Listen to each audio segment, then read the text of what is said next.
ಕೊಟ್ಟಿದೀಯ ತಂದೆ. ಅಪ್ಪ, ಸೇವಕರಾದ ನಾವು ನಿಮ್ಮ ಕರದಲ್ಲಿರೋರು ರಾಜ, ನಿಮ್ಮ ಬಲಗೈಯಲ್ಲಿಟ್ಟು ನಮ್ಮನ್ನ ಅಭಿಷೇಕ ಮಾಡಿ ಕಳಿಸುವ ದೇವರು ಯಜಮಾನನೇ. ಅಪ್ಪ, ನಿಮ್ಮ ಮಕ್ಕಳಿಗೆ ಯಾವ ವಾಕ್ಯಗಳನ್ನು ಹೇಳಬೇಕು ಆ ವಾಕ್ಯಗಳನ್ನು ನೀನೇ ಹೇಳಿ ನಿಮ್ಮ ಮಕ್ಕಳನ್ನ ನೀನು ಸಂಧಿಸೋಕ್ಕಾಗಿ ಸ್ತೋತ್ರ, ಸ್ತುತಿ, ಘನ, ಮಹಿಮೆ ಎಲ್ಲ ನಿಮ್ಮೊಬ್ಬರಿಗೆ ಸಲ್ಲಿಸಿ ಯೇಸು ಕ್ರಿಸ್ತನ ನಾಮದಲ್ಲಿ ಬೇಡಿ ಹೊಂದುತ್ತೇವೆ ತಂದೆ. ಆಮೇನ್, ಆಮೇನ್, ಆಮೇನ್. ಹಲ್ಲೆಲೂಯ. ಮತ್ತಾಯಿ ಬರೆದ ಸುವಾರ್ತೆ 20ನೇ ಅಧಿಕಾರ, ಮ್ಯಾಥ್ಯೂ 20 ಚಾಪ್ಟರ್ 1 to 15. ಎಲ್ಲ ಭಾಷೆನಲ್ಲೂ ಸ್ವಲ್ಪ ಒಬ್ರೊಬ್ರು ಓದ್ಬಿಡಿ. ನನಗೆ 20ನೇ ಅಧಿಕ ಮತ್ತಾಯ 21ನೇ ವಚನ. ಮ್ಯಾಥ್ಯೂ 21. ಪರಲೋಕ ರಾಜ್ಯವು ಒಬ್ಬ ಮನೆಯ ಯಜಮಾನನಿಗೆ ಹೋಲಿಕೆಯಾಗಿದೆ. ಅವನು ತನ್ನ ದ್ರಾಕ್ಷಿ ತೋಟಕ್ಕೆ ಕೂಲಿ ಆಳುಗಳನ್ನು ಕರೆಯುವುದಕ್ಕೆ ಬೆಳಗ್ಗೆ ಹೊರಟನು. ಸಾಕು. ತಮಿಳ படிப்பா ಮಂಜು. பரலோக ராஜ்யம் வீட்டு எஜமானாகிய ஒரு மனுஷனுக்கு ஒப்பாய் இருக்கிறது. அவன் தன் திராட்சை தோட்டத்திற்கு வேலையாட்களை அமர்த்த அதிகாலையிலே புறப்பட்டான். For the holy nation of heaven is like the owner of a great field. He went out early in the morning to hire workmen to work in his field. Hallelujah. ಅನೇಕ ಸಾಮ್ಯಗಳನ್ನ ನಾವೇನ್ ಮಾಡ್ತಾ ಇದ್ವಿ, ಪ್ಯಾರಬಲ್ಸ್ನ ನೋಡ್ತಾನೆ ಇದೀವಿ. ಇದರಲ್ಲಿ ಒಂದೊಂದು ಬಂದ್ಬಿಟ್ಟು 4 ಅಧಿಕಾರದಲ್ಲೂ ಬರ್ದಿರುತ್ತೆ. ಆದ್ರೆ ಈ ಮತ್ತಾಯ ಚಾಪ್ಟರ್ ಮಾತ್ರನೇ ಈ ಒಂದು ಪ್ಯಾರಬಲ್ ಇರೋದು. ಒಂದು ಪರಲೋಕ ರಾಜ್ಯ ಯಾವುದಕ್ಕೆ ಹೋಲಿಕೆ ಆಗಿದೆ ಅಂತ. ಒಟ್ಟು 3 ರಾಜ್ಯಗಳನ್ನ ನಾವೇನ್ ಮಾಡೋಣ, ವಿಭಾಗ ಮಾಡೋಣ. ಮೊದಲನೇ ರಾಜ್ಯ ಯಾವುದು? ದೇವರ ರಾಜ್ಯ. ಎರಡನೇದು ಪರಲೋಕ ರಾಜ್ಯ. ಮೂರನೇದು ಭೂಲೋಕ ರಾಜ್ಯ. ದೇವರ ರಾಜ್ಯದಲ್ಲಿ ದೇವರ ಆಳ್ವಿಕೆ ಮಾಡ್ತಾರೆ. ಪರಲೋಕ ರಾಜ್ಯದಲ್ಲಿ ಯೇಸು ಸ್ವಾಮಿ ಆಳ್ವಿಕೆ ಮಾಡ್ತಾರೆ. ಈ ಭೂಲೋಕ ರಾಜ್ಯದಲ್ಲಿ ಯಾರು ಆಳ್ವಿಕೆ ಮಾಡೋದು? ಪರಿಶುದ್ಧ ಆತ್ಮನು. ಅವಾಗ 3 ಜನ 3 ಕಡೆ ಇದ್ದಾರೆ. ಅಂದ್ರೆ ಇಲ್ಲಿ ಹೇಳ್ತಾ ಇದೆ, ಪರಲೋಕ ರಾಜ್ಯವು ಒಂದು ಯಜಮಾನನಿಗೆ ಹೋಲಿಕೆ ಆಗಿದೆ. ಆ ಯಜಮಾನ ತನ್ನ ತೋಟಕ್ಕೆ ಆಳುಗಳನ್ನ ಸೇರ್ಸೋಕೆ ಏನ್ ಮಾಡ್ತಾ ಇದ್ದಾರೆ, ಹೋಗ್ತಾ ಇದ್ದಾರೆ ಅಂತ. ಮುಂಜಾನೆ ಇಲ್ಲಿ ಬಂದ ಮೇಲೆನೆ ಇನ್ನೊಂದು ಕಾರ್ಯ, ನಾವು ತಮಿಳು ಆರಾಧನೆ ಮುಗಿಸ್ತಾ ಇದೀವಿ. ಆತ್ಮ ಸ್ವರೂಪನು ಇದರಲ್ಲಿ ಒಂದು ಕಾರ್ಯನ ನನಗೆ ಮತ್ತೆ ಕೂಡಿಸಿ ಹೇಳ್ಕೊಟ್ಟು. ಏನಂತ ಹೇಳಿದ್ರೆ, ಅಲ್ಲಿ ನೋಡಿ, ಕೆಲಸಗಾರರು ಹೋಗಿ ಕೆಲಸಗಾರನ ಹುಡುಕಿಲ್ಲ. ಯಜಮಾನ ಮುಂಜಾನೆ ಎದ್ದು ಎಲ್ಲಿ ಹೋಗ್ತಾರೆ ಅಂತ ಹೇಳಿದ್ರೆ ಕೆಲಸಗಾರನೆಲ್ಲ ಹುಡ್ಕೊಂಡು ಬರಕ್ ಹೋಗ್ತಾ ಇದ್ದಾರೆ. ಈಗ ಈ ಭೂಮಿನಲ್ಲಿ ನೀವಿದ್ದೀರಾ, ಎಷ್ಟೋ ಕೋಟಿ ಜನ ಇದ್ದಾರೆ. ಆದ್ರೆ ಇಷ್ಟು ಕೋಟಿ ಜನರಲ್ಲಿ ಆತನ ತೋಟದಲ್ಲಿ ನಿಮ್ಮನ್ನ ಕೆಲಸ ಮಾಡೋಕ್ಕೆ ದೇವರು ನಿಮ್ಮನ್ನ ಆಯ್ಕೆ ಮಾಡಿದ್ದಾರೆ. ತೋಟದಲ್ಲಿ ಕೆಲಸ ಮಾಡ್ರಪ್ಪ ಅಂದ್ರೆ ನಾವು ತೋಟದಲ್ಲೇ ಮಾಡಲ್ಲ. ಇದೇ ಕೆಲಸನ ನಾವು ಮನೇಲಿ ಮಾಡ್ತೀವಂದ್ರೆ, ಮನೇಲಿ ಮಾಡಿದ್ರೆ ಆಶೀರ್ವಾದ ಅಲ್ಲ. ಯಜಮಾನ ಎಲ್ಲಿ ನಿಂತ ನಿಮ್ಮನ್ನೆಲ್ಲ ಎಲ್ಲಿ ಕಳಿಸಿದಾರಂದ್ರೆ ತೋಟಕ್ಕೆ ಕಳಿಸಿದ್ದಾರೆ. ಯಾವ ತೋಟ? ದ್ರಾಕ್ಷಾ ತೋಟ. ದ್ರಾಕ್ಷಾ ತೋಟ. ಯಾಕೆ ಈ ದ್ರಾಕ್ಷಾ ತೋಟಕ್ಕೆ ಇಷ್ಟು ವಿಶೇಷತೆ ಅಂದ್ರೆ, ದ್ರಾಕ್ಷಾ ತೋಟದಲ್ಲಿ ನಾವು ನೆಲೆಸಿದ್ರೆ ಮಾತ್ರನೇ ಕೆಲಸ ಮಾಡೋಕೆ ಸಾಧ್ಯ. ದ್ರಾಕ್ಷಾ ತೋಟ ಇಲ್ಲ ಅಂತ ಹೇಳಿದ್ರೆ ನಾವೇನ್ ಮಾಡಕ್ ಆಗೋದಿಲ್ಲ, ಕೆಲಸ ಮಾಡಕ್ಕೆ ಆಗೋದಿಲ್ಲ. ಒಂದು ಹತ್ತಿ ಮರ, ಏನ್ ಹೇಳೋದು, ಅಂಜೂರದ ಮರ ಇರುತ್ತೆ ಅಲ್ವಾ? ಅಂಜೂರದ ಮರ ಬೀದಿನಲ್ಲಿ ಬಂದು ನಿಂತಿದೆ, ರಸ್ತೆನಲ್ಲಿದೆ. ಅದ್ರಲ್ಲಿ ಏನಿಲ್ಲ, ಹಣ್ಣಿಲ್ಲ. ಯೇಸು ಸ್ವಾಮಿ ಬಂದ ತಕ್ಷಣ ಹೇಳ್ತಾರೆ, ಇನ್ಮೇಲೆ ಯಾರು ನಿನ್ನಲ್ಲಿ ಹಣ್ಣೆ ಏನ್ ಮಾಡೋದಿಲ್ಲ, ತಿನ್ನೋದಿಲ್ಲ ಅಂತ.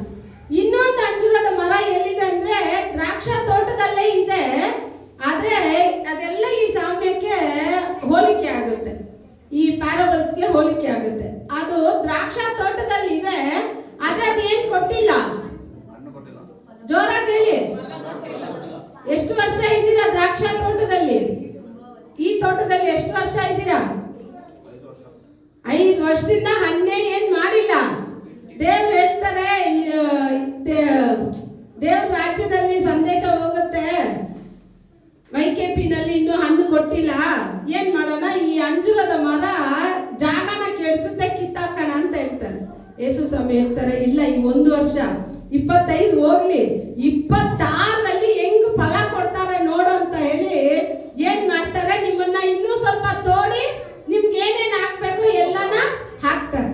ಹಾಕಿದ್ರು ವರ್ಷ ಕೊನೆಯಲ್ಲಿ ಅಪ್ಪ ವರ್ಷ ಎಲ್ಲ ಕಾಪಾಡ್ದೆ, ಹೊಸ ವರ್ಷದಲ್ಲಿ ಇದ್ ಮಾಡ್ತೀನಿ ಅದ್ ಮಾಡ್ತೀನಿ, ಕೊನೆಗೆ ಏನೋ ಮಾಡೋದಿಲ್ಲ. ಇಲ್ಲಿ ನಾನೇನ್ ಹೇಳ್ದೆ, ನಿಮ್ಮನ್ನ ಬೈಯೋದು ಇಲ್ಲ, ಏನು ಹೇಳೋದು ಇಲ್ಲಿ. ದೇವ್ರು ಹೇಳ್ತಾ ಇದೆ, ಎಷ್ಟು ಟೀಮ್ ನ ತೋಟಕ್ಕೆ ಕಳಿಸ್ತಾರೆ ಗೊತ್ತಾ?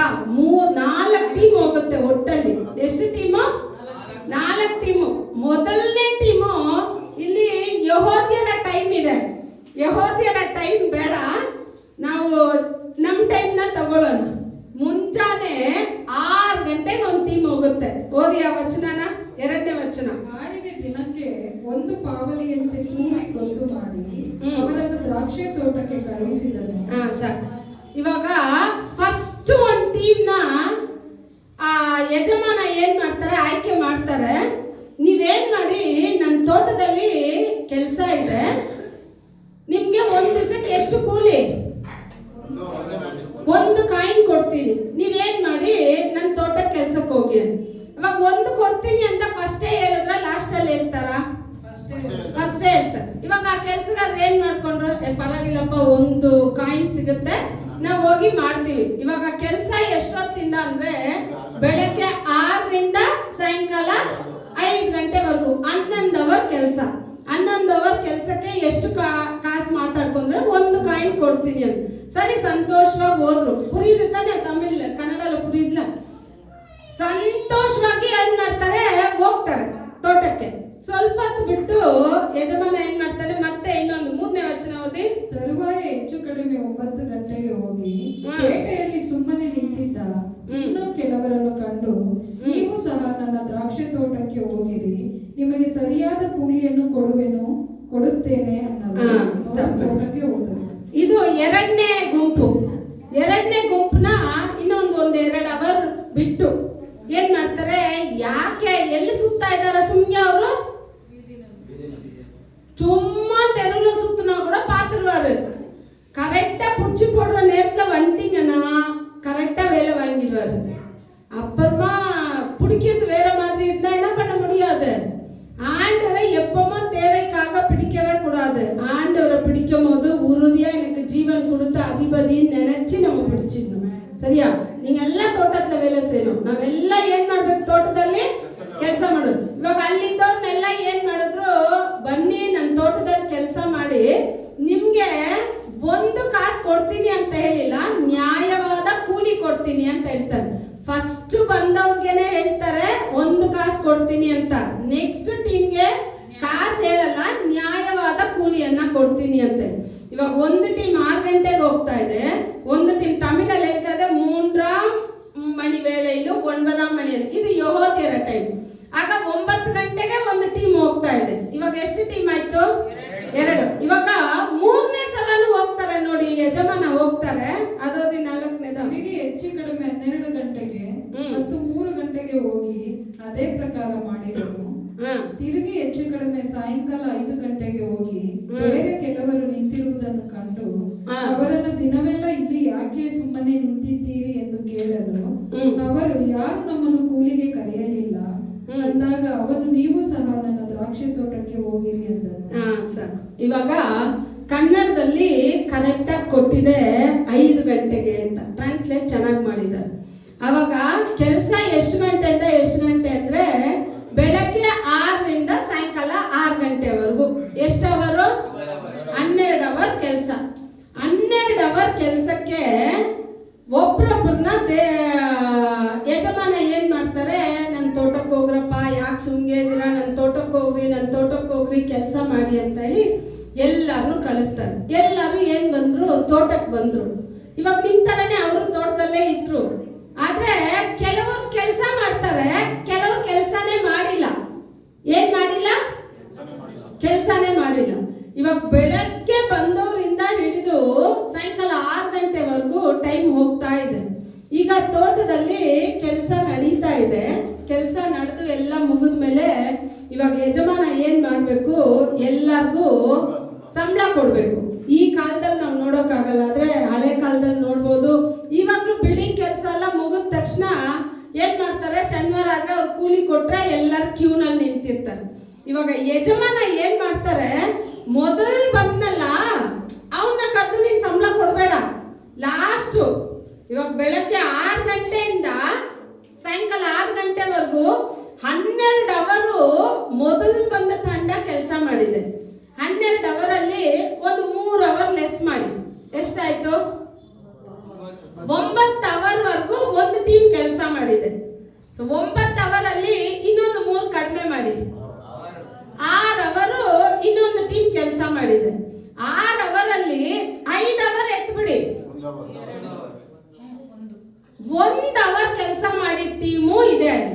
ಈಗ ಯಜಮಾನ ಏನ್ ಹೇಳ್ತಾರೆ, ನೀನ್ ಲಾಸ್ಟ್ ಫಸ್ಟ್ ಬಂದ್ರಲ್ಲ ಅವರಿಂದ ಕೂಲಿ ಕೊಡಬೇಡ, 1 ಅವರ್ ಬಂದಲ್ಲ ಅವರಿಂದ ಕೂಲಿ ಕೊಡೋದು. ಆದ್ರೆ ದುಡ್ಡು ಮಾತಾಡುವಾಗ ಯಾರ ಬಳಿಯಲ್ಲಿ ಮಾತಾಡಿದ್ರು ಅಂದ್ರೆ ಫಸ್ಟ್ ಟೀಮ್ ಹತ್ರ ಮಾತಾಡಿದ್ರು. 1 ನಾಣ್ಯ ಕೊಡ್ತೀನಿ ನನ್ನ ತೋಟಕ್ಕೆ ಕೆಲಸ. ಆಯ್ತು ಯಜಮಾನ ಬರ್ತೀನಿ ಅಂತ ಹೇಳಿ ಒಪ್ಕೊಂಡು ಹೋದ. ಒಪ್ಕೊಂಡು ಎಲ್ಲ ತಾನೇ ಹೋದ, ಮನಪೂರ್ವಕವಾಗಿ ಒಪ್ಕೊಂಡು ಹೋದ. ಈಗ ಕ್ಯೂ ನಿಲ್ಲುವಾಗ 1 ಅವರ್ ಕೆಲಸ ಮಾಡಿದ್ನಲ್ಲ ಅವನು ಬಂದು ಮೊದಲು ನಿಂತಿದ್ದಾನೆ. ಈಗ ಯಜಮಾನ ಏನ್ ಮಾಡ್ತಾರೆ, ಆ 1 ಅವರ್ ಕೆಲಸ ಮಾಡಿದವನ್ಗೆ 1 ನಾಣ್ಯ ಎತ್ತಿ ಕೊಡ್ತಾರೆ. ಇವಾಗ ಹಿಂದೆ ಇದ್ದವ್ರಿಗೆ ತುಂಬಾ ಸಂತೋಷ. 1 ಅವರ್ ಮಾಡಿದವನ್ಗೆ 1 ನಾಣ್ಯ ಕೊಟ್ರು ಅಂತ ಹೇಳಿದ್ರೆ, ನಾನು 12 ಅವರ್ ಮಾಡಿದ್ದೀನಿ, 12 ಅವರ್ಗೆ ನನ್ಗಿನ್ನೂ ಜಾಸ್ತಿನೇ. ಅವನ್ ಲೆಕ್ಕ, ಅವನ್ ಕ್ಯಾಲ್ಕುಲೇಷನ್ ಹೆಂಗಿರುತ್ತೆ, 1 ಅವರ್ 1 ನಾಣ್ಯ ಅಂದ್ರೆ 12 ಅವರ್ಗೆ 12 ನಾಣ್ಯ ಬರುತ್ತೆ. ಅವನು ಹೋಗ್ತಾನೆ, ಅವನಿಗೂ 1 ನಾಣ್ಯ ಕೊಡ್ತಾರೆ. ಅವನ್ಗೆ ಸಿಟ್ಟು ಬಂತು ನೋಡಿ. ನಮ್ಮಲ್ಲಿ ಕೆಲವರು ಗುಣಗಳು ನಮಗೆ ಗೊತ್ತಿರಲ್ಲ. ಹಿಂದೆ ಬಂದವ್ರನ್ನ ಮುಂದೆ, ಮುಂದೆ ಬಂದವ್ರನ್ನ ಹಿಂದೆ ಬಿಟ್ಟ ಮೇಲೆನೆ ಗೊತ್ತಾಗುತ್ತೆ.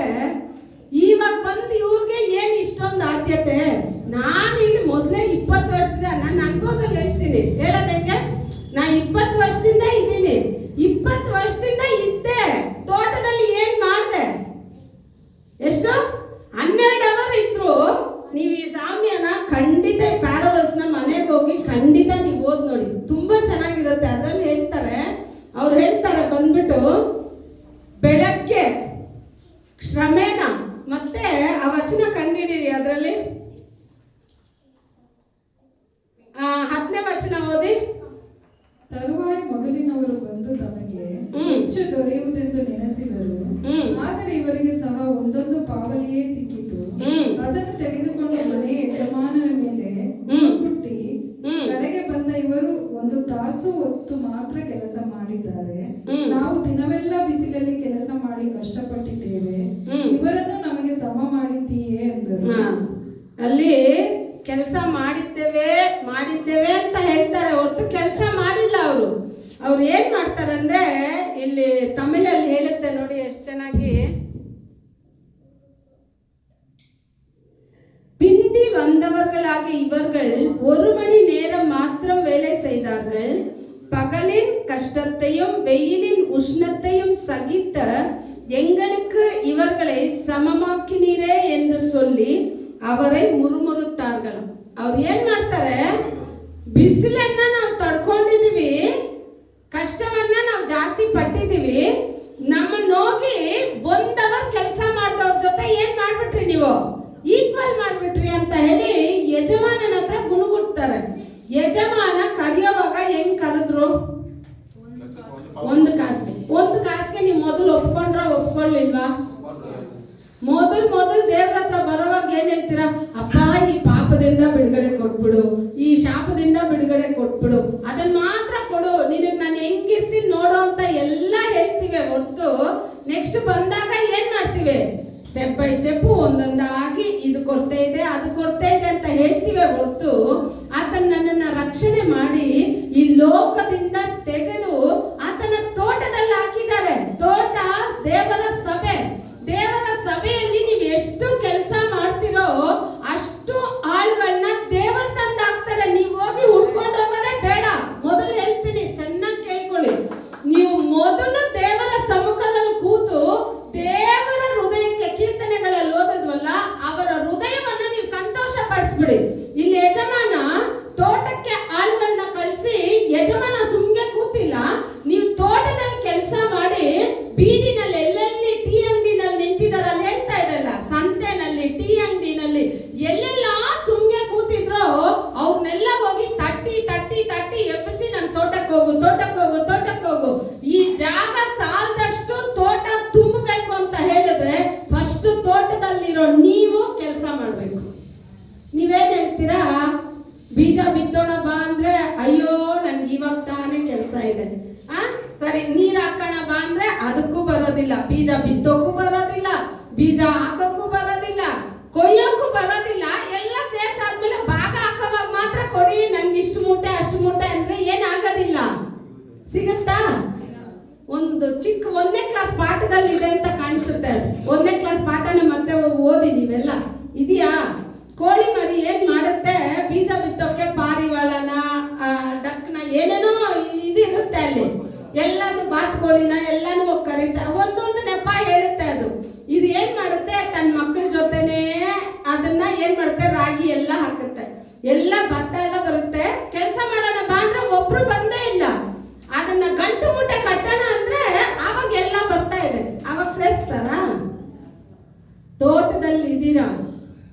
ತೋಟದಿಂದ ನಮ್ಮನ್ನ ಬುಡ ಸಮೇತ ಕಿತ್ತಾಕೋಕೆ 5 ನಿಮಿಷ ಆಗೋದಿಲ್ಲ. ಯಾಕಂದ್ರೆ ಯೋಹಾನನ ಹೇಳುವಾಗ ಹೇಳ್ತಾರೆ, ಕೊಡ್ಲಿ ಎಲ್ಲಿದೆ? ರೆಂಬೆ ಮಾತ್ರ ಕಟ್ ಮಾಡಲ್ಲ, ಕೊಡ್ಲಿ ಎಲ್ಲಿದೆ? ಬೇರ್ ಹತ್ರ ಇದೆ. ಬೇರೋಡ ಎಡ್ತು ಕೊಟ್ರು. ಎಲ್ಲ ಹಾಕ್ತಾರೆ? ಸುಮ್ಗೆ 2-3 ರೆಂಬೆಗಳನ್ನ ಕಟ್ ಮಾಡಿ ನೀನ್ ಮತ್ತೆ ಬೆಳಿ ಅಂತ ಹೇಳೋ ಒಂದು ಆಪ್ಷನ್ ಇದೆ. ಅದು ಆಪ್ಷನ್, ಅದನ್ನು ನಾವು ಮೀರ್ಬಿಟ್ರೆ ಕೊಡ್ಲಿ ಎಲ್ಲಿ ಬರುತ್ತೆ ಅಂದ್ರೆ ಬೇರ್ ಹತ್ರ ಬಂದ್ಬಿಡುತ್ತೆ. ಬೇರ್ ಹತ್ರ ಬಂದ್ರೆ ಬೇರ್ ಸಮೇತ ಕಿತ್ತು ಏನ್ ಹಾಕ್ಬಿಡುತ್ತೆ? ಬಿಸಾಕ್ಬಿಡುತ್ತೆ. ದೇವ್ರ ಹತ್ರ ಎಲ್ಲ ಆಪ್ಷನೇ ಇಲ್ಲ. ಯೇಸು ಸ್ವಾಮಿ ಮಧ್ಯಸ್ಥರಾಗಿ ಇರೋದ್ರಿಂದ ನಾವಿನ್ನೂ ಜೀವಂತವಾಗಿ ಕೂತಿದ್ದೀವಿ. ಯೇಸು ಸ್ವಾಮಿ ನಮಗೋಸ್ಕರ ಪ್ರಾರ್ಥನೆ ಮಾಡಿಲ್ಲ, ನಮಗೋಸ್ಕರ ದಿನನಿತ್ಯ ವಿಜ್ಞಾಪನೆ ಮಾಡಿಲ್ಲ ಅಂತ ಹೇಳಿದ್ರೆ ದೇವರ ಆತ್ಮರು ಏನ್ ಮಾಡ್ತಾರೆ? ಕಿತ್ತು ಬಿಸಾಕು. ಈ ವಸತಿ ಸುಮ್ಗೆ ಇರೋ ಸ್ಥಳ ಅಲ್ಲ, ಏನ್ ಮಾಡ್ತಾ ಇದೆ? ವೇಸ್ಟ್ ಮಾಡ್ತಾ ಇದೆ. ಸುಮ್ಗೆ ಏನೋ ಒಂದು ಬರ್ಕೊಂತ ಇದೆ, ಇದನ್ನ ಕಿತ್ತು ಬಿಸಾಕು ಆಚೆ ಅನ್ನೋವಾಗ ಯೇಸು ಸ್ವಾಮಿ ಹೇಳ್ತಾರೆ, ಇರ್ಲಿ, ಈ 1 ವರ್ಷ ಇರ್ಲಿ, ಇದಕ್ಕೇನ್ ಮಾಡ್ತೀನಿ ನಾನು? ಚೆನ್ನಾಗಿ ಇನ್ನು ಏನೇನ್ ಬೇಕೋ ಎಲ್ಲ ಹಾಕ್ತೀನಿ, ಹಾಕಿ ಅದನ್ನ ನಾನು ಏನ್ ಮಾಡ್ತೀನಿ? ಫಲ ಕೊಡೋ ತರ ನಾನು ಬದಲಾಯಿಸ್ತೀನಿ. ಇವಾಗ ತೋಟದಲ್ಲಿ ಇದೀರಾ? ತೋಟಕ್ಕೆ ನಿಮ್ಮನ್ನ ಕರೆದವ್ರು ಯಾರು? ಯಜಮಾನ. ಕರೆದವ್ರು ಎಲ್ಲಿ ತಂದು ಹಾಕಿದ್ರು? ಎಲ್ಲೆಲ್ಲೋ ಇದ್ವಿ. ಎಲ್ಲ ಒಂದೇ ಊರ? ಎಲ್ಲ ಬೇರೆ ಬೇರೆ ಊರು. ಬೆಂಗಳೂರಿಗೂ ನಿಮ್ಗೂ ಸಂಬಂಧನೇ ಇಲ್ಲ. ಏನಕ್ಕೋ ಬೆಂಗಳೂರಿಗೆ ಬಂದ್ರೆ ಅಕಸ್ಮಾತ್ ಆಗಿ ಜಾಕ್ ಪಾಟ್ ಹೊಡೆದಂಗೆ ಒಂದೊಂದು ಕೆಲಸ ಸಿಕ್ಕಿ ಏನಾದ್ರಿ? ಸೆಟ್ಲ್ ಆದ್ರಿ. ಬೆಂಗಳೂರಿಗೆ ಬಂದು ಆಚೆ ಊರಿಂದ ಎಲ್ಲ ಯಾವ ಊರಲ್ಲಿ ಹುಟ್ಟಿದ್ರಿ ಬ್ರದರ್ ನೀವು? ಕಾಕ್ಸ್ಟೋನ್ ನಲ್ಲಿ ಹುಟ್ಟಿದ್ರಿ.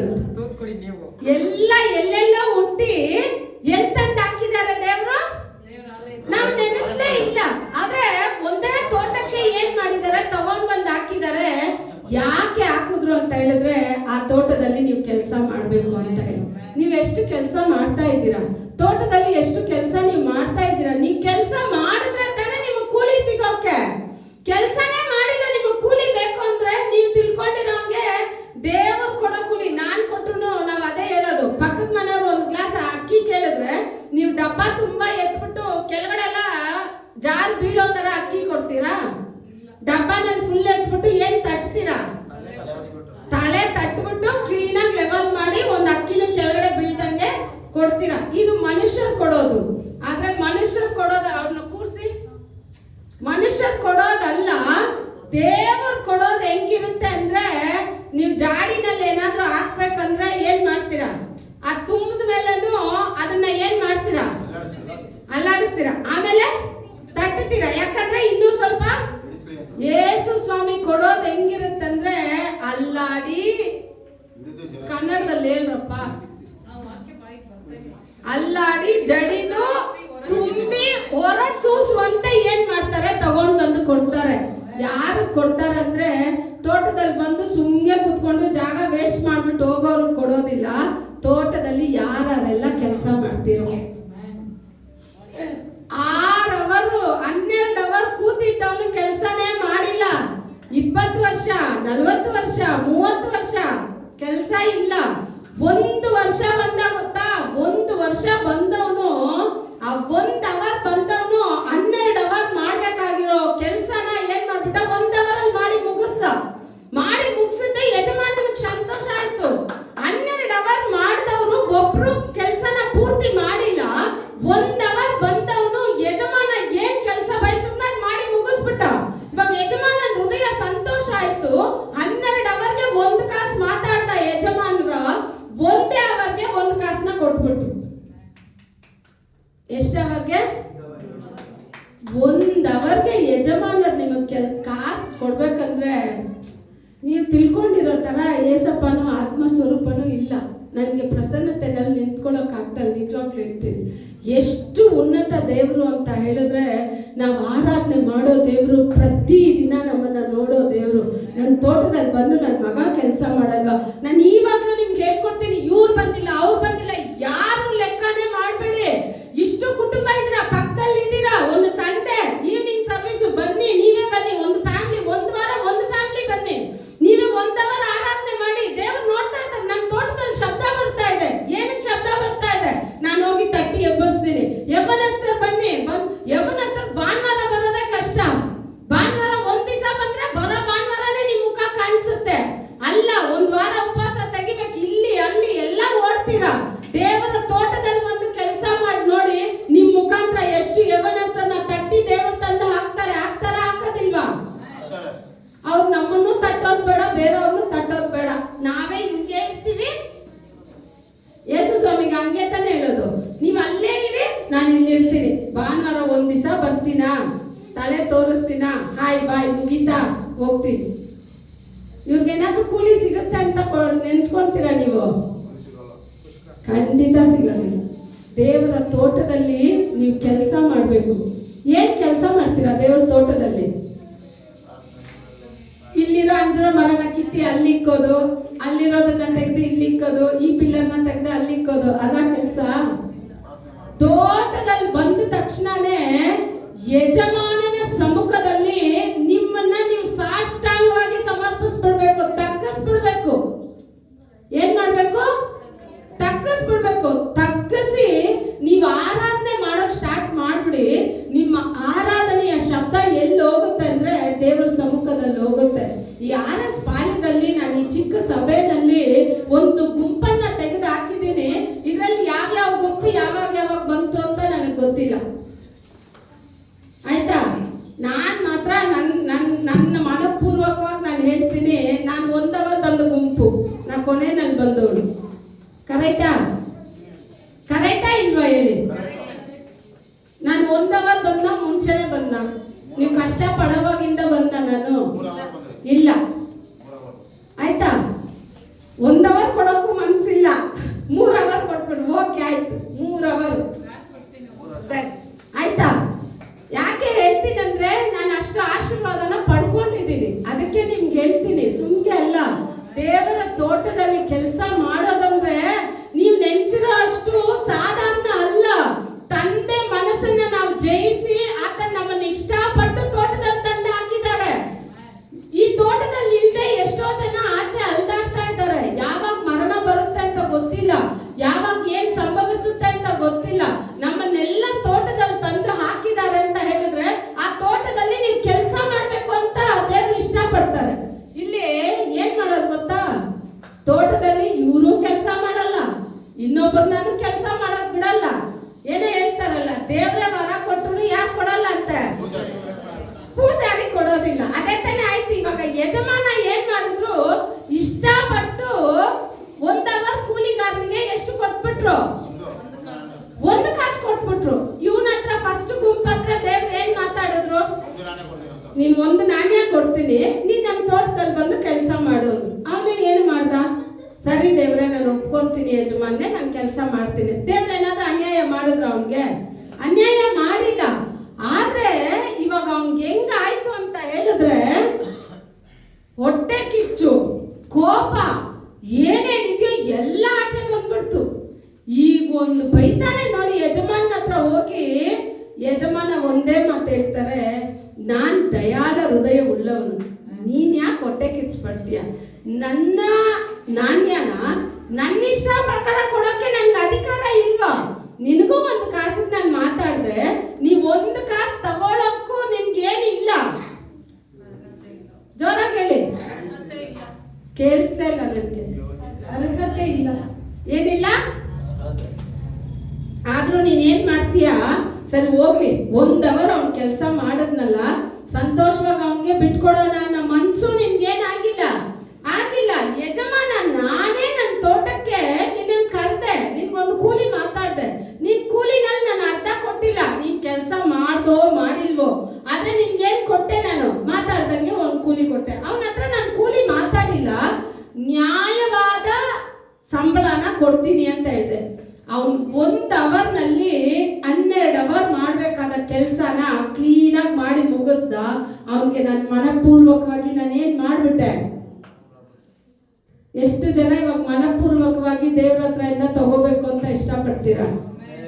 ದೇವ್ರ ಹತ್ರದಿಂದ ಯಾವಾಗ್ಲೂ ದೇವ್ರ ಸಮ್ಮುಖಕ್ಕೆ ಹೋಗಿ, ಅಪ್ಪ ನನ್ಗೆ ಮನೆ ಬಾಡಿಗೆ ಕಾಸು ಕೊಡು, ಇದಕ್ ಕಾಸು ಕೊಡು, ಅದಕ್ ಕಾಸು ಕೊಡು ಅಂತ ಕೇಳಲೇಬೇಡಿ.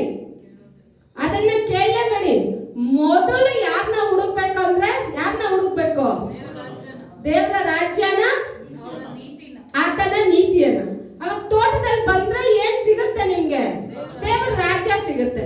ತೋಟದಲ್ಲಿ ಬಂದು ಕೆಲಸ ಮಾಡಿ ಅಂದ್ರೆ, ನಾ ಕೆಲಸ ಮಾತ್ರ ಮಾಡಲ್ಲ, ನಾನು ಕೂಲಿ ಮಾತ್ರ ಬೇಕು ಅಂದ್ರೆ ಏನ್ ನ್ಯಾಯ? ನಿಮ್ ನ್ಯಾಯಕ್ಕೆ ಬರ್ತೀನಿ.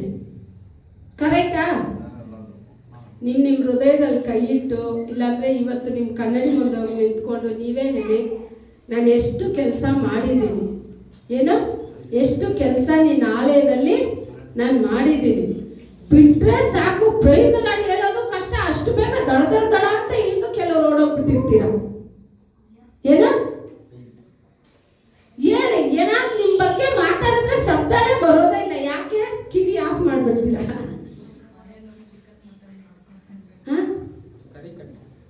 ನೀವು ಚೆನ್ನಾಗಿ ಅರ್ಥ ಮಾಡ್ಕೊಳ್ಳಿ. ಯೇಸು ಸ್ವಾಮಿ ತುಂಬಾ ಒಳ್ಳೆಯವರು, ಪವಿತ್ರಾತ್ಮನು ತುಂಬಾ ಒಳ್ಳೆಯವರು. ನೀವು ಒಂದು ಕಾರ್ಯಕ್ಕೆ ಪ್ರಾರ್ಥನೆ ಮಾಡಿದ್ರೆ ದೇವ್ರು ಬಂದ್ಬಿಟ್ಟು ನಿಮ್ಮ ಇಡೀ ಸಂತತಿಗೆನೆ ಆಶೀರ್ವಾದನ ಶೇಖರಿಸಿ ತರೋರು ಯಾರು ಅಂದ್ರೆ ಪರಿಶುದ್ಧ ಆತ್ಮನು. ಅವರೇ ಭೂಮಿನಲ್ಲಿ ಕೆಲಸ ಮಾಡ್ತಾ ಇರೋದು. ಆ ಪರಿಶುದ್ಧ ಆತ್ಮನ ಕರ್ತಲ್ಲಿ ನೀವು ಕೊಟ್ಟು, ಸಭೆ ಇಷ್ಟು ಖಾಲಿ ಇದೆಯಲ್ಲ, ಸಭೆನಲ್ಲಿ ಇನ್ನೂ ಆತ್ಮಗಳು ಬಂದಿಲ್ಲಲ್ಲ, ಆತ್ಮಗಳಿಗಾಗಿ ಯಾರು ಭಾರ ಪಡ್ತಾ ಇದ್ದೀರಾ? ಇಲ್ಲೋಗ್ಬೇಕು, ಅಲ್ಲೋಗ್ಬೇಕು, ಅಲ್ಲೋಗೇಳಿ, ಇಲ್ಲೋಗೇಳಿ, ಎಲ್ಲೂ ಮೊದಲು ಎಲ್ಲಿ ಓಡಿದ್ರು ಕಾರ್ಯ ನಡೆಯೋದಿಲ್ಲ.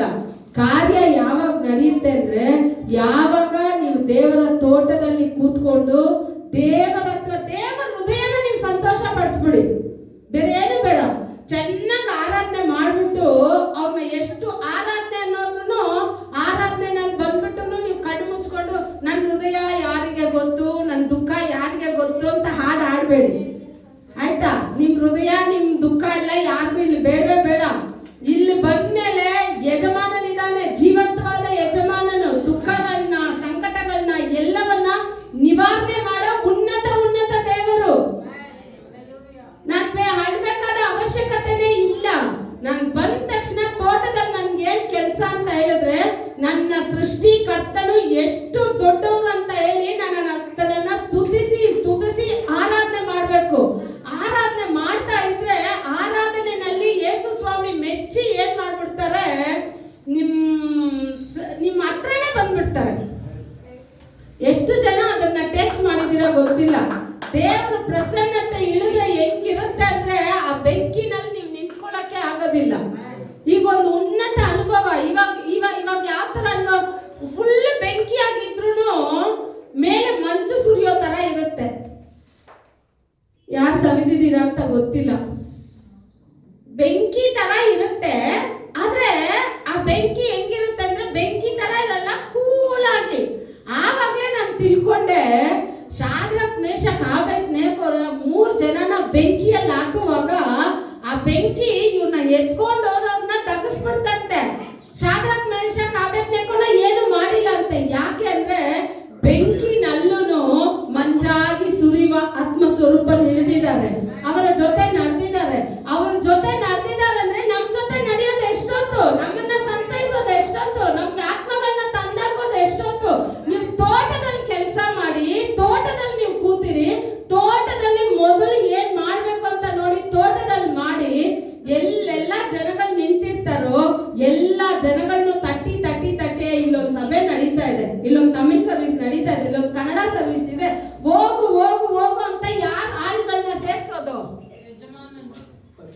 ತೋಟದಲ್ಲಿ ಇದ್ದವ್ರು ಯಾರಾದ್ರೂ ಅಯ್ಯೋ ನಾವು ಒಬ್ರೇ ಕೆಲಸ ಮಾಡ್ತಾ ಇದೀವಲ್ಲ, ನಾವು ಹೋಗಿ ಫೋನ್ ಮಾಡ್ಬಿಟ್ಟು ಇನ್ನೊಂದು 4 ಜನನ ಕೆಲಸ ಜಾಸ್ತಿ ಇದೆ ಬನ್ನಿ ಅಂತ ಕರೆಯೋಕ್ ಟ್ರೈ ಮಾಡಿದ್ರಾ?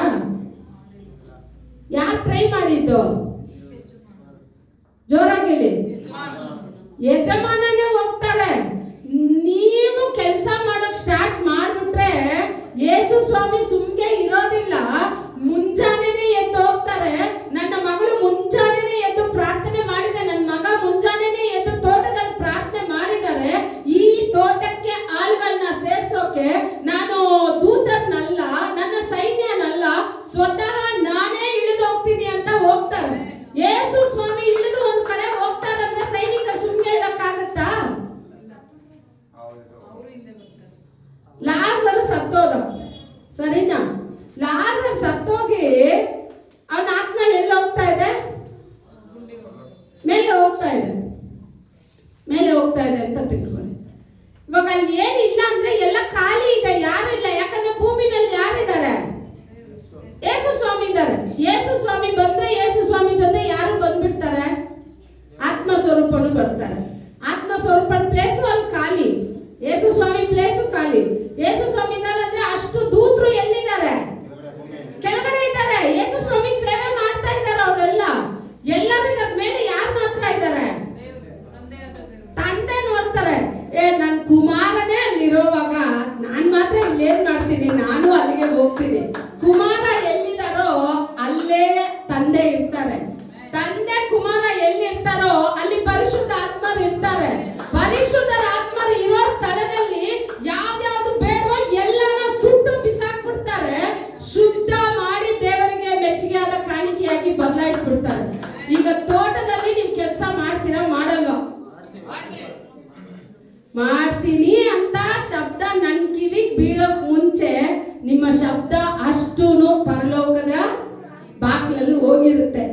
ಯಾರ ಶಬ್ದ ಇದ್ರಲ್ಲಿ ಜಾಸ್ತಿ ಬರ್ತಾ ಇದೆ ಅಂತ ನೋಟ್ ಆಗ್ತಾ ಇರುತ್ತೆ. ಅಲ್ಲಿ ಏನಾಗ್ತಾ ಇರುತ್ತೆ? நீங்கெல்லாம் உட்காந்து நிக்கிறத பார்த்தா உங்க வாலிப வயசுல ரட்சிக்கப்பட்ட புதுசுல எவ்வளோ தாகம், எவ்வளோ 3 நாள் 4 நாள் உபவாசம், தொடர்ந்து உபவாசம் இருந்து ஜெபிக்கும். வாலிப பிராயம் ரொம்ப விசேஷமானது, ஆண்டவர் விரும்புகிற ஒரு பிராயம். ஆனா நீங்க என்ன பண்றீங்க? ஞாயிற்றுக்கிழமையில தான் வேலை, ஞாயிற்றுக்கிழமையில தான் வயிறு நோவு, ஞாயிற்றுக்கிழமையில தான் தலைநோவு, ஞாயிற்றுக்கிழமையில தான் ஃபுட்பால் ஆடுறது, எல்லாமே அன்னைக்குதான். ஆண்டவர் பார்த்துட்டே இருப்பாரு. நீ எது பின்னாடி ஓடுறான்னு பார்த்துட்டே இருப்பாரு. நீ எங்க ஓடுறான்னு பார்க்குவாரு, நீ எந்த இடத்துல இருக்கிறான்னு பார்க்குவாரு. கரெக்டா புடிச்சின்னு வரப்போ கரெக்டா நீங்களே தோட்டத்துக்கு வந்துட்டீங்கன்னா சரி.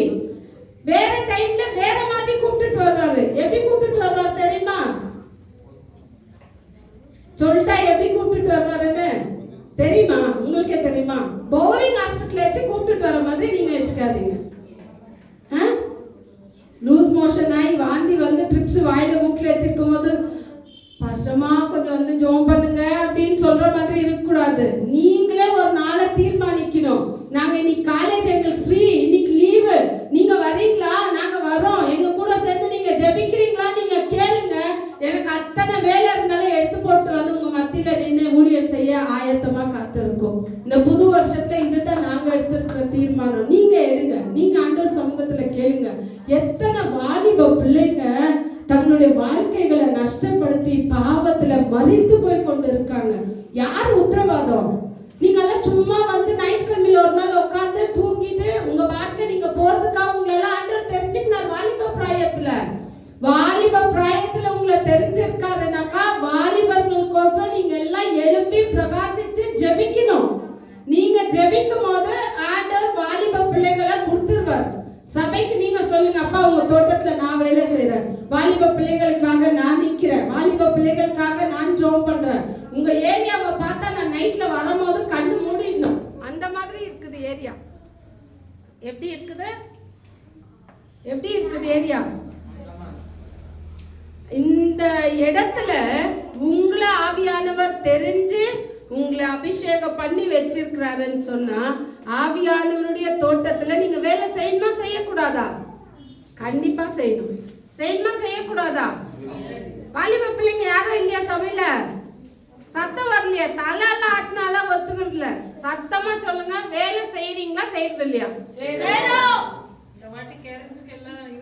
பத்தியா, உங்களை எல்லாத்த விட சின்னவன். ஆனா எவ்வளவு தைரியமா வேலை என்ன பண்றா? கண்டிப்பா செய்யறாங்க. அவங்க 2 பேரும் உண்மையா சொல்லணும், அவங்க 2 பேரும் எவ்வளவு வேலை செய்யறாங்க தெரியுமா? சபை முடிஞ்சிருந்துன்னா அவங்க போறதே இல்லை. போறவங்கள கூட ஒருத்தர் விடுறது இல்ல, நிக்க வச்சு வேலை வாங்குறாரு. அவங்க சபையில வேலை செய்றாங்க. அவங்களுடைய ஆசீர்வாதங்கள் எல்லாம் எப்படி இருக்கும்னா அமுக்கி குலுங்கி சரிந்து விழும்படி தேவன் போடுவார். ಅಂತ ಆಶೀರ್ವಾದ ಬೇಕಾ ಬೇಡವಾ? ಶಬ್ದ ಕೇಳ್ತಾ ಇದೆಯಾ? ಮಾತಾಡೋದು ಶಬ್ದ ಕೇಳ್ತಾ ಇದೆಯಾ? ನಿಮ್ಗೆ ಆಶೀರ್ವಾದ ಬೇಕು ಅಂತ ಹೇಳಿದ್ರೆ ನೀವೆಲ್ಲಿ ಕೆಲಸ ಮಾಡಬೇಕು ಅಂದ್ರೆ ತೋಟದಲ್ಲಿ ಕೆಲಸ ಮಾಡಬೇಕು. ಆ ಯಜಮಾನನ ಹತ್ರ ಬಂದು ಅವ್ರು ಹೊಟ್ಟೆ ಉರಿಯಿಂದ ಹೇಳ್ತಾರೆ, 1 ಅವರ್ ಕೆಲಸ ಮಾಡಿದವ್ರನ್ನ ಬಂದು ನೀವೇನ್ ಮಾಡ್ಬಿಟ್ರಿ, ನನಗ್ ಸಮಾನ ಮಾಡ್ಬಿಟ್ರಿ. ನಾವ್ 20 ವರ್ಷದಿಂದ ಇದೀವಿ, 30 ವರ್ಷದಿಂದ ಇದೀವಿ, ಇವ್ನ್ ಇವಾಗ ಬಂದ 1 ವರ್ಷ ಆಯ್ತು, 2 ವರ್ಷ ಆಯ್ತು, ಆದ್ರೆ ಇವನ್ನ ನಮ್ಗೆ ಏನ್ ಮಾಡ್ಬಿಟ್ರಿ, ನೀವು ಹೋಲಿಕೆ ಮಾಡ್ಬಿಟ್ರಿ ಅಂತ ಹೇಳಿ. ದೇವರು ಎಷ್ಟು ವರ್ಷ ದೇವರ ಆಲಯದಲ್ಲಿ ಇದೀವಿ ಅಂತ ಅಲ್ಲ, ಎಷ್ಟು ಕೆಲಸ ನಾವು ಮಾಡಿದೀವಿ ಅನ್ನೋದೇ ಅಲ್ಲಿ ಉತ್ತಮವಾದದ್ದು. ಎಷ್ಟು ಕೆಲಸ ಮಾಡಿದೀರಾ, ಎಷ್ಟು ಕೆಲಸ ನಿಮ್ಮಿಂದ ಮಾಡಕ್ಕಾಗತ್ತೆ ಅಂತ ದೇವ್ರಿಗೆ ಗೊತ್ತು. ನನಗೆ ಅಮ್ಮಮ್ಮ ಅಂದ್ರೆ 50 ವಯಸ್ಸು ಮುಟ್ತಾ ಇದೆ, ಆದ್ರೆ ಇನ್ನೂ ಎಷ್ಟು ಮೇಲ್ ಬೇಕಾದ್ರೂ ಹತ್ತೋಕೆ ದೇವ್ರು ಬಲ ಕೊಟ್ಟಿದ್ದಾರೆ. ಹಾಫ್ ಇಯರ್ ಸೆಂಚುರಿ ಹೊಡೆದ್ಬಿಟ್ಟಿದೀವಿ ನಾವು, ಏನೋ. ಆದ್ರೂ ನಮ್ಮ ವಿಶ್ವಾಸ ಹೆಂಗೆ ಅಂದ್ರೆ 80 ವಯಸ್ಸು ಮುದುಕನ್ನಾನೇ ಮಲೆ ಹತ್ಸೋಕೆ ನಿಮ್ಮಿಂದ ಸಾಧ್ಯ ಅಂತ ಹೇಳಿದ್ರೆ ನಾವೆಲ್ಲ ಎಷ್ಟವರು ದೇವ್ರೆ, ನಿಮಗೋಸ್ಕರ ಜೀವಂತ ಪರ್ಯಂತನೂ ಆ ದೇವರಿಗೆ ಒಂದೇ ಯಜಮಾನನಿಗೆ ಕೆಲಸ, 2-3 ಯಜಮಾನನಿಗೆಲ್ಲ ಇಲ್ಲ, ಮನುಷ್ಯರಿಗೆ ಮೆಚ್ಚುಗೆ ಆದ ಸೇವೆ ಎಲ್ಲ ಇಲ್ಲ, ಬರೀ 1 ಯಜಮಾನನಿಗೆ ಸೇವೆ. ನಿಮ್ಗೆ ಬೇಕಂದ್ರೆ ಈ ತೋಟದಲ್ಲಿ ಕೆಲಸ ಮಾಡಿದವ್ರನ್ನೆಲ್ಲ ನೀವು ಹೋಗಿ ನೋಡಿ. ರೂತಿನ ಪುಸ್ತಕ ಎತ್ತಿದ್ರೆ ಬೋವಾಸ್ ತೋಟಕ್ಕೆ ಬರ್ತಾಳೆ, ಒಂದೇ ತೋಟದಲ್ಲೇ ಆಕೆ ಕೆಲಸ ಮಾಡಿದ್ದು ಆಯ್ತಾಳೆ. ಫಸ್ಟ್ ಏನ್ ಮಾಡ್ತಾಳೆ? ಆಯ್ತಾಳೆ. ಮತ್ತೆ ಅವಳು ಆಯ್ಕೊಳ್ಳಕ್ಕಂತಾನೆ ಕೆಲವೊಂದನ್ನ ಬೀಳಿಸ್ತಾರೆ. ನೆಕ್ಸ್ಟ್ ಏನ್ ಮಾಡ್ತಾರೆ, ನಿನ್ ಓಣಿನ ಹಾಕು, ನಾನ್ ನಿನ್ಗೆ ತುಂಬಾ ಕೊಡ್ತೀನಿ ಅಂತ ಹೇಳಿ 6 ಸೇರಿ ಏನ್ ಮಾಡ್ತಾರೆ, ತುಂಬಿಸಿ ಕಳಿಸ್ತಾರೆ. ಅವಳು ಆಯ್ಕೊಳ್ಳಕ್ ಬಂದ ಅದೇ ನೆಲನ ಯಜಮಾನಿಯಾಗಿ ದೇವರು ಬದಲಾಯಿಸ್ಬಿಟ್ರು. ಆ ಲೋಕದ ಬೋವಾಸನೆ ರೂತಳಿಗೆ ಅಷ್ಟೊಂದು ಆಶೀರ್ವಾದ ಕೊಡ್ತಾರಂದ್ರೆ, ನಮ್ಮ ಬೋವಾಸ್ ನಮಗೋಸ್ಕರ ಪ್ರಾಣವನ್ನ ಕೊಟ್ಟಿದ್ದಾರೆ, ನನಗೋಸ್ಕರ ಪರಲೋಕವನ್ನ ತ್ಯಜಿಸಿದ್ದಾರೆ. ಆ ಬೋವಾಸನ ತೋಟದಲ್ಲಿ ನೀವು ಕೆಲಸ ಮಾಡೋದಾದ್ರೆ ನಿಜವಾಗ್ಲೂ ಹೇಳ್ತೀನಿ, ಈ ಸ್ಥಳ ಸಾಲದಷ್ಟು ಆತ್ಮಗಳನ್ನ ಯಜಮಾನಂತಾಗ್ತಾರೆ. ನೀವು ಕೆಲಸ ಮಾತ್ರ ಮಾಡಿ. ಕೆಲಸ ಏನು ಅಂತ ಹೇಳಿದ್ರೆ, ಯಾವಾಗೆಲ್ಲ ಪ್ರಾರ್ಥನೆ ಇದೆ ಅಂತ ನಾವು ಹೇಳ್ತೀವಿ ಆ ಸಮಯದಲ್ಲಿ ಬಂದು ಹಾಕಿ. ನಿಮ್ಮ ಸಮಯ ಎಷ್ಟಿದೆಯೋ, ನೀವು ಸಮಯನ ಒದಗಿಸ್ಬೇಕು ಅಂದ್ರೆ ಅದು ಒದಗಿ ಬರೋದಿಲ್ಲ. ನೀವೇ ಸಮಯನ ಟ್ರೈ ಮಾಡಿ, ಅಪ್ಪ ನಾನು ನಿನ್ ಸಮ್ಮುಖದಲ್ಲಿ ಬಂದು ನಾನು ಕೂತ್ಕೊಳ್ತೀನಿ, ನಿನ್ ತೋಟದಲ್ಲಿ ಕೆಲಸ ಮಾಡ್ತೀನಿ. ಈ ಲೋಕದ ಯಜಮಾನನೇ ತೋಟದಲ್ಲಿ ಕೆಲಸ ಮಾಡಿದವ್ರಿಗೆ ನಾಣ್ಯ ಕೆಲಸ ಮುಗಿದ ತಕ್ಷಣ ಕೊಡ್ತಾರೆ ಅಂತ ಹೇಳಿದ್ರೆ, ಪರಲೋಕದ ನೀತಿಯುಳ್ಳ ನ್ಯಾಯಾಧಿಪತಿ ಕೊಡಲ್ವಾ? ಇಲ್ಲಿ ವಚನ ಹೇಳ್ತಾ ಇದೆ, ದೇವರ ಸೇವೆ ಮಾಡಿದವ್ರಿಗೆ ದೇವರೇ ಘನತೆನ ಕೊಡ್ತಾರಂತೆ. ಯಾರು ಕೊಡೋದು? ಎಸ್ತರ್ ಪುಸ್ತಕದಲ್ಲಿ ಓದ್ತೀವಿ, ಒಂದು ಆಮಾನನಿಗೆ ಮೊರ್ದೆಕಾಯಿಗೆ ಆ ರಾಜ ಅಷ್ಟೊಂದು ಗೌರವ ಮಾಡ್ತಾನೆ ಅಂತ ಹೇಳಿದ್ರೆ, ಮನುಷ್ಯ ಮಾಡೋ ಗೌರವನೇ ಅಷ್ಟು ಇತ್ತು ಅಂತ ಹೇಳಿದ್ರೆ, ತಂದೆ ಮಾಡುವ ಗೌರವ ಎಷ್ಟು ದೊಡ್ಡದಾಗಿರುತ್ತೆ. ಇನ್ಮೇಲೆ ಅದಕ್ಕೆ ನಾನು ಮೊದಲೇ ಹೇಳಿದೆ, ನಿಮ್ಮನ್ನ ಬೈಯೋದಿಲ್ಲ, ಏನು ಮಾಡೋದಿಲ್ಲ. ತೋಟದಲ್ಲಿ ಕೆಲಸ ಮಾಡಿ ನಾಣ್ಯ ಪಡ್ಕೊಳ್ಳೋದು ನಿಮ್ಮಲ್ಲೇ ಇದೆ. ಒಂದು ನಾಣ್ಯ ಪಡ್ಕೊಂಡ್ರೆ ಹೊಟ್ಟೆ ಕಿಚ್ಚು, ಅದು ಇದು ಏನೇನಿದೆಯೋ ಎಲ್ಲ ಬರುತ್ತೆ. ನೀವು ಕೆಲಸ ಮಾಡಿ, ದೇವರ ಹೃದಯ ತುಂಬಿ ನಿಮಗೆ ಬೇಕಾದ ನಾಣ್ಯನ ಏನ್ ಮಾಡ್ಬಿಡ್ತಾರೆ, ದೇವ್ರು ಕೊಟ್ಬಿಡ್ತಾರೆ. ದೇವರು ತಾನೇ ಮುಂಜಾನೆಯಲ್ಲಿ ನಿಮ್ಮನ್ನ ಆಶೀರ್ವದಿಸಿ.